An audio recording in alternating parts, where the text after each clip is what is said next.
Now I know what you're thinking. Look at this guy, all decked out in armour, living in his fortress, ordering around his minions, killing people left and right. Obviously, this guy's a villain. Have you even played the game? Wait, what do you mean game? Let's see, armour, fortress, minions, killing... No. We're actually here to talk about the other Overlord. Yeah, that's the one. Ainz is the protagonist of the Overlord series, and not many fans are under the impression that he is a quote-unquote hero. Many would describe him as more of an anti-hero, but I would take it a step further. I think Ainz is a villain. Anti-hero and villain aren't very clearly defined, but for me, the distinction is that an anti-hero is someone who doesn't fit into the classic hero archetype. They have flaws, they won't usually promote values like friendship or trustworthiness, and they will do bad things in order to get things done. But their actions are in pursuit of some higher goal, and that goal is something that is good. Stopping criminals, protecting a loved one, overthrowing a dictator and bringing about peace, you know, that kind of thing. So, what are Ainz's goals?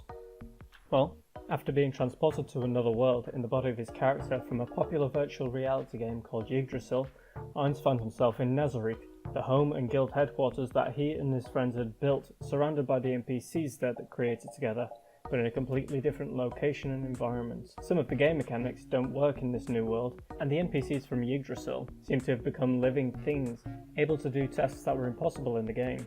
So, Ainz sets out to discover more about the new world, to find out if he can get back to his own world, to find out if any of his friends had been transported with him, to increase his reputation, to make his name known, so if there are any other players from the old world, they might recognise it and seek him out. They don't sound very villainous, indeed they're not, but they're not exactly heroic goals either. It is a perfectly natural reaction. The problem is the actions he takes to achieve these goals. Throughout the series, Ainz has been shown to do a number of good deeds, but let's have a closer look at one of these, and the first major thing Ainz does, when he saves Khan Village.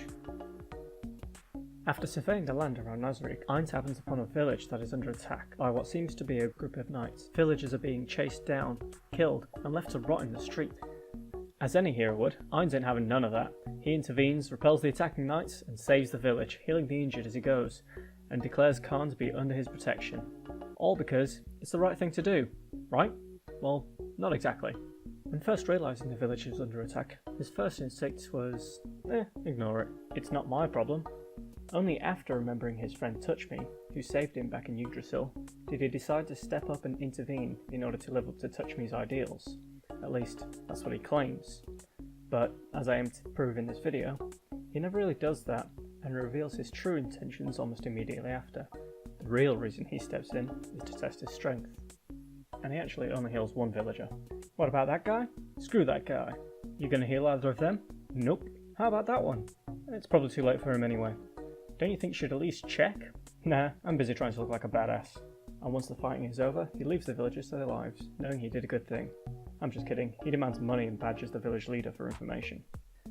Ainz learns the village wasn't the attacker's true target, and just a way of luring out Gazef and his men, a group of knights that have been sent to stop the attacks on the villagers, so that their reinforcements could take him out.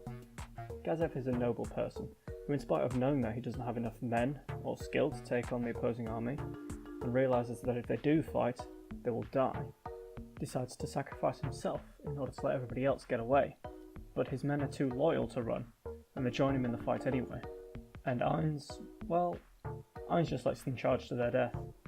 Dead, dead, dead. Those two are definitely dead. They won't be saving any more villagers. But eventually Ainz does come to the rescue, teleporting the survivors, survivor, to safety. Yay, Ainz. He then proceeds to completely and utterly slaughter the entire army single-handedly with basically no effort. So all those guys died for literally no other reason than so Ainz could make a dramatic entrance.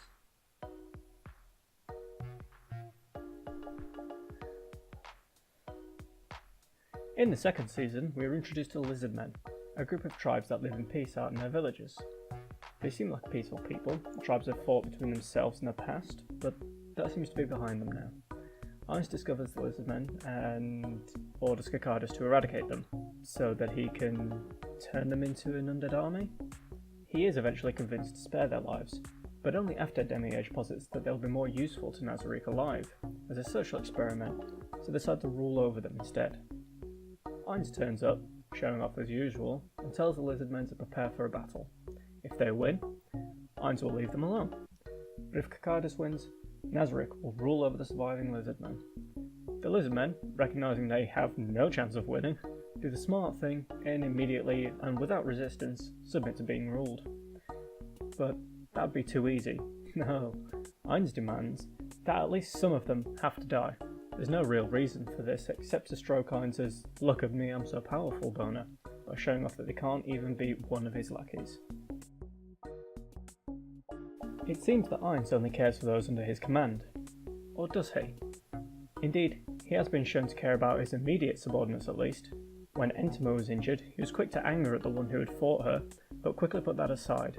And when Shaltir was mind-controlled and turned against him, he took it upon himself to go face her, destroy her, and resurrect her, in order to bring her back under his command. But ask yourself this: did he do those things because he cared about his people, or because those things marked a stain on his reputation, and the reputation of Nazarick? You see, being one of Ainz's servants makes you an extension of his own image. If you perform poorly, it reflects poorly on him for choosing to keep an incompetent person in his ranks. This is why he won't stand for anyone hurting his servants, not for their sakes, but for his own. During the attack on the Riesti's capital city, Demi-Age sends many of their own forces into the city to fake an invasion, purely so that they can be killed and Ainz can show off to the people of the city, letting so many of his own demons and monsters under his command sacrifice themselves, even taking out a large number of them personally, just so that he can win the favour of the Blue Roses and increase his own reputation as an adventurer. This shows that Ainz won't think twice about killing any of his own men if it'll get him closer to his goals. With most of the things that he's done so far, I could still see why people thought of him as an anti-hero. After all, most of the people who have died so far have either been because Ainz didn't act when he could have, rather than being directly his fault, or have been fighters and soldiers and the like, rather than civilians. But for me, the moment he truly crossed the line from anti-hero to villain was here. Under the cover of the invasion and battle, Ainz and Demi-Age have a meeting where they talk about the fight and how everything is going. Demi-Age explains his plans to put the humans that they captured during this conflict to work in Nazarick, and what is Ainz's reaction? Okay, just make their deaths quick and painless. Hey, Mr. Leader of Nazarick, Mr. One of 41 Supreme Beings, Mr. Unquestioned Master that none of the servants would dare go against. Why don't you just order Demi-Age not to work them to death in your torture dungeon, or feed them to your weird cockroach army? These are innocent people, civilians that are just living their lives. They only get caught up in all of this because of Demi-Age's plans. Just tell them to let them go, leave them alone. But no, the only compassion Ainz can muster for these innocent people is to make their deaths quick. You see, Ainz is a villain because he doesn't care. He even says it himself several times during the series. He doesn't care if they die. He doesn't care about humans. He doesn't care about the lizardmen. He doesn't even care for the people in his command. Everything he does is for himself and his reputation.